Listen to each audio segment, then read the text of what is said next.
Parece que é precisamente isso que eles estarem a tentar insinuar. Entretanto, a guerra continua a desenrolar-se e os russos continuam a desgastar e a exaurir as forças da Ucrânia. Na verdade, os combates continuam a ocorrer dessa forma todos os dias, e os relatórios desta manhã sugerem que a situação em Guliai-Polié, uma cidade localizada na região de Zaporígia, atingiu agora o seu ponto de crise e que a resistência ucraniana no local está prestes a colapsar. E Guliai-Poli está prestes a cair completamente sob o controle das forças russas. Já abordei em vários dos meus programas as razões pelas quais isso seria uma catástrofe para a Ucrânia se tal cenário se concretizasse. A eventual perda de Guliai-Poli levaria de forma inevitável e com o decorrer do tempo à perda de Orekov. Isso levará com o tempo os russos aos arredores da própria cidade de Zaporígia. A cidade de Zaporígia fica na margem leste do Dnieper. Existe uma percepção generalizada de que é indefensável e se a Ucrânia viesse a perder a importante cidade de Zaporígia, que foi uma das principais cidades industriais da União Soviética, com uma população de mais de 1 milhão de habitantes, uma cidade estrategicamente localizada no rio Dnieper, na sua área central, bem, seria uma crise de proporções gigantescas para a Ucrânia. Então, essa é a complexa situação que se desenrola na parte sul, especificamente na região de Zaporígia. Os diversos relatos que nos chegam a propósito e que descrevem a situação em Guliai-Poli como sendo extremamente crítica são provenientes tanto de fontes ucranianas quanto de fontes russas. Parece que os russos talvez já controlem a área central da cidade e outras partes dela também. Fui informado e também li que Guliai-Poli é incomum entre as cidades que faziam parte da antiga União Soviética, pois não possui um número significativo de edifícios de grande altura, esses enormes blocos de apartamentos que a União Soviética costumava edificar e que são verdadeiras fortalezas naturais. É maioritariamente composta por edifícios residenciais de baixa altura e outras construções, talvez refletindo a sua importância histórica. E isso, obviamente, torna muito mais fácil para os russos capturá-la. Então, a cidade de Guliai-Poli, ao que tudo indica, está prestes a cair. As tropas russas conseguiram romper as linhas de defesa que estavam posicionadas mais ao norte. Houve, inclusive, mais relatos e informações nesta manhã de que uma outra localidade, na região de Dnipropetrovsk, que fica ainda mais ao norte, também já se encontra sob o controle total das forças russas. Como eu já tive a oportunidade de referir, este movimento de avanço das tropas russas na parte sul do território, especificamente nos campos de Batalha do Sul, está a começar a apresentar-se como uma verdadeira maré que não pode ser travada. E houve um artigo extenso na mídia britânica ontem, pelo que me lembro, acho que foi no The Guardian, que basicamente dizia a mesma coisa, que os ucranianos conseguiram defender-se de forma bastante eficaz até agora no Donbass, devido à geografia particular daquela região, mas na estepe aberta no sul, uma defesa assim não tem sido realmente possível e os russos conseguiram realizar avanços rápidos. Ou, pelo menos, pelos padrões desta guerra, avanços rápidos, avanços que, aliás, espero e prevejo com confiança que começarão a ser mais rápidos muito em breve. Agora, mais ao norte, os relatos, que não vêm do Ministério da Defesa russo, mas sim de blogueiros russos, indicam que já não existe uma resistência organizada e efetiva por parte das forças ucranianas que estão encurraladas dentro do caldeirão de Mirnograd. Redovka, o jornal, o periódico russo publicado em Smolensk, que se posiciona de maneira bastante enfática, como já mencionei em diversas ocasiões, no lado nacionalista e pró-guerra do espectro político russo, mas muito bem informado a respeito da guerra, com, sem dúvida, correspondentes no terreno e contatos, como eu suspeito, dentro das Forças Armadas Russas.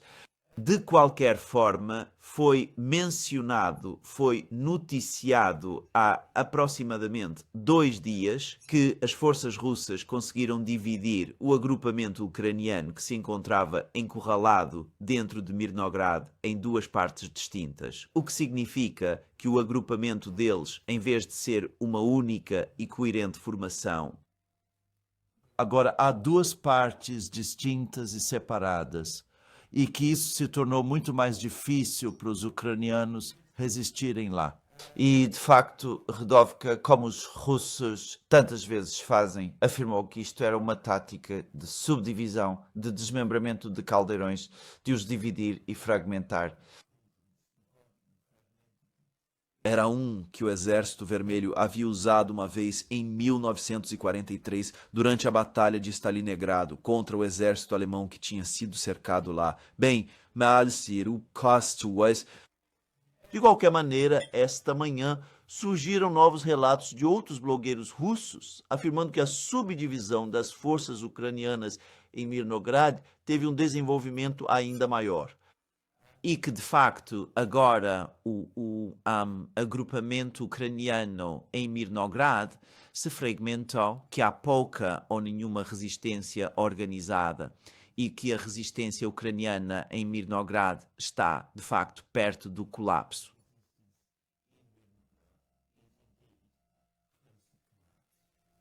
E o Ministério da Defesa russo, por sua vez, afirmou que as forças russas continuam a eliminar os grupos ucranianos dispersos, como eles próprios descreveram, em Svetloye, uma pequena aldeia situada entre Mirnograd e Pokrovsk. Svetloy, Rodinsky ao norte e Grishin. Novamente, isto implica que estes 3 locais, Rodinsky, que é mais uma pequena cidade do que uma aldeia, a propósito, que estes 3 locais, de facto, muito em breve, passarão completamente para o controlo russo. Então, pode ser que, antes do fim do ano, toda a conurbação de Pokrovsk-Mirnograd esteja sob controle russo. Isso, pelo menos, parece ser a tendência que está sendo implicada pela informação que recebemos dos vários blogueiros, canais de notícias e canais de Telegram. E até os ucranianos, tenho notado, estão a falar cada vez menos sobre a situação em Pokrovsk e Mirnograd. E a minha sensação é que eles estão a ficar cada vez mais resignados com a perspectiva de um colapso iminente da resistência ucraniana naquela região. Os russos, entretanto, continuam a progredir em Siversk e, além disso, há também relatos de que eles prosseguiram o avanço em Konstantinivka e estão a trabalhar no sentido de completar o cerco final das forças ucranianas que oferecem resistência também nessa localidade. Enquanto isso, é importante notar que recebemos informações adicionais no decorrer das últimas 24 horas relacionadas a 2 alegações provenientes da Ucrânia, as quais foram divulgadas ao longo dos últimos, digamos, 2 ou 3 dias, e devo ressaltar que, em pelo menos um desses casos, se mostraram inequivocamente incorretas. No outro caso, parece que eles também estavam errados. Agora,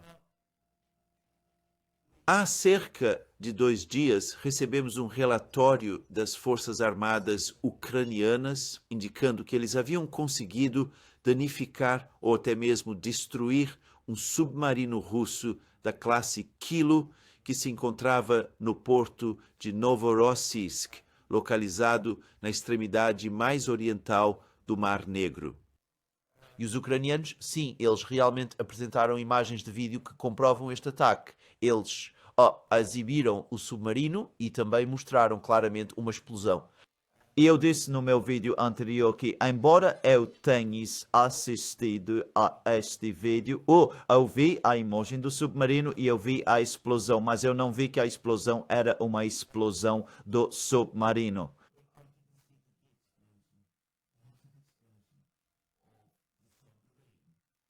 Mas eu adicionei a ressalva de que a minha visão está muito longe de ser boa e que era bem possível que eu estivesse enganado. De qualquer forma, o Ministério da Defesa russo disse ontem que nenhum navio de guerra russo em Novorossiysk havia sido danificado e que a alegação ucraniana de que um submarino havia sido danificado era completamente falsa. Imagens de satélite de Novorossiysk vieram à tona e eu acredito que outras fotografias de Novorossiysk, especificamente do porto de Novorossiysk, também foram divulgadas. E elas demonstram claramente que o submarino ainda permanece no local e que, de fato, ele está aparentemente intacto, sem nenhum dano visível.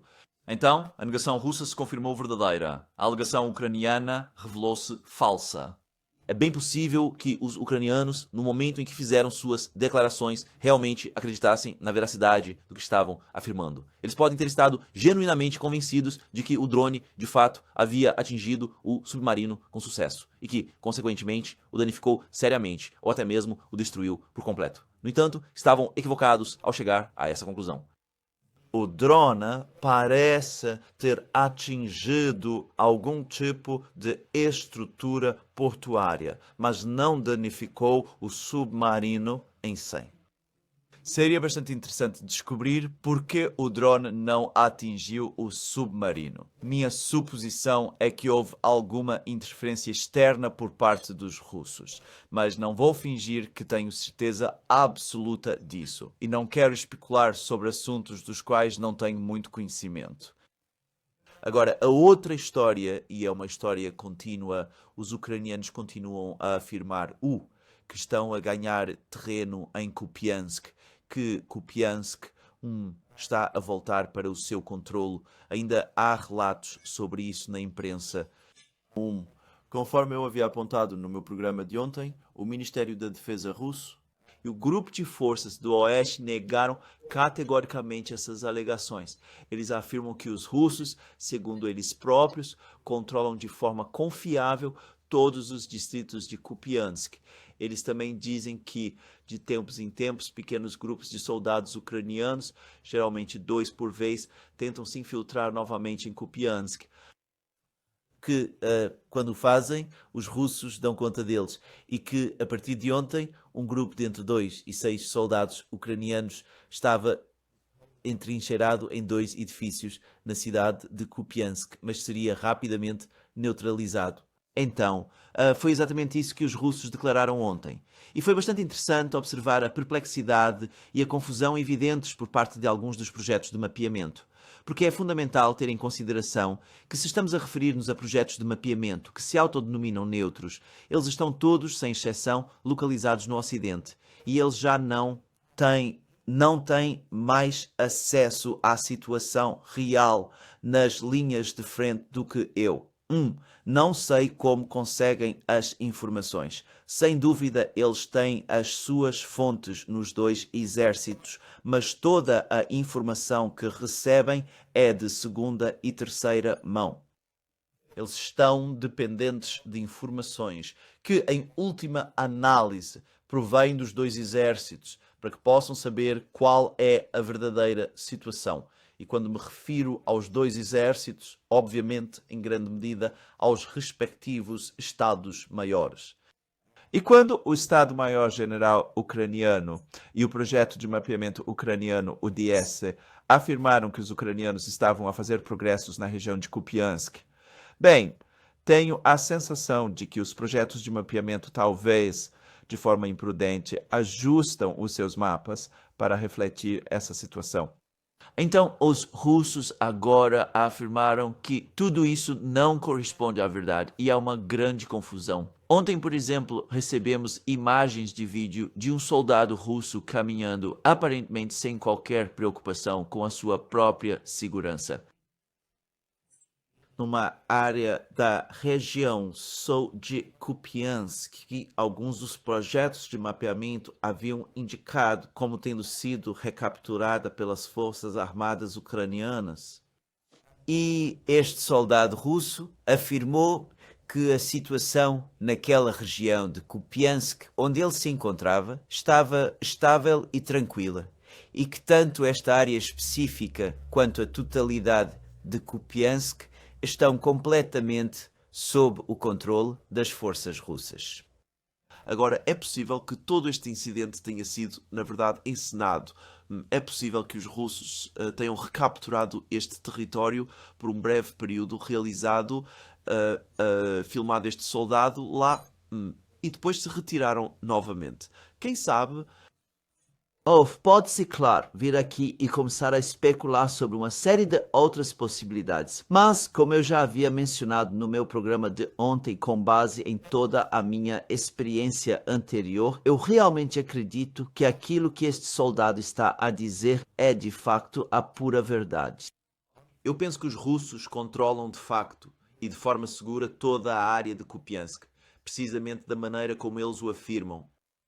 E que, embora os ucranianos tenham de facto estado a levar a cabo ataques de alguma natureza, de alguma espécie, na região de Kupiansk, creio que as alegações de que reconquistaram partes significativas, ou mesmo quaisquer partes, são exageradas e talvez, na maioria dos casos, simplesmente falsas.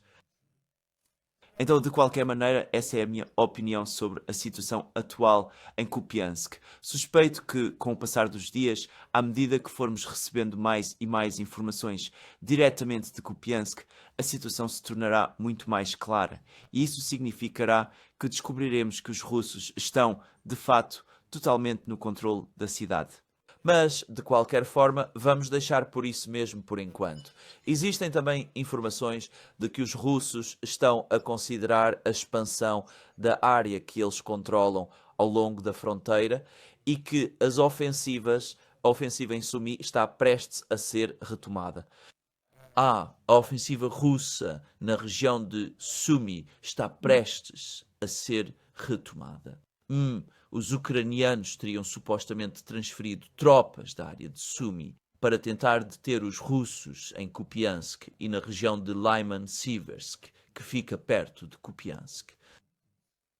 E há também relatos de que os russos estão a avançar de forma mais forçada na região de Kharkiv também. Mas, de qualquer forma, a história geral é, como Putin diz, a dos russos a continuar a avançar. E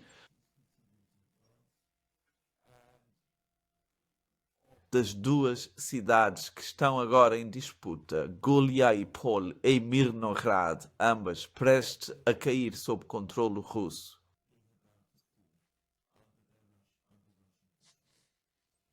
Nesse caso, a propósito, e voltando às alegações intermináveis sobre os russos fazendo apenas ganhos incrementais, se Mirnograd e Guliaipol de facto caírem nos próximos dias, então, ao longo deste outono, nas últimas semanas, os russos terão capturado 3 lugares.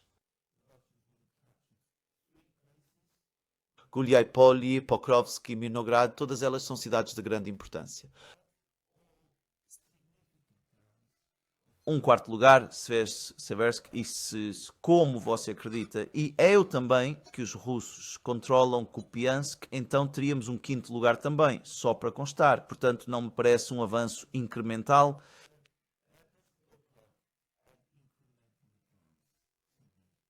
só estou dizendo, de qualquer forma, essa é a situação em que nos encontramos hoje em relação à guerra. Agora, os russos deixaram claro, perfeitamente claro nas últimas horas, que não estão interessados numa trégua de Natal. Eles não estão interessados em nenhum tipo de trégua, exceto aquela que virá com uma cessação final das hostilidades como parte de um acordo de paz.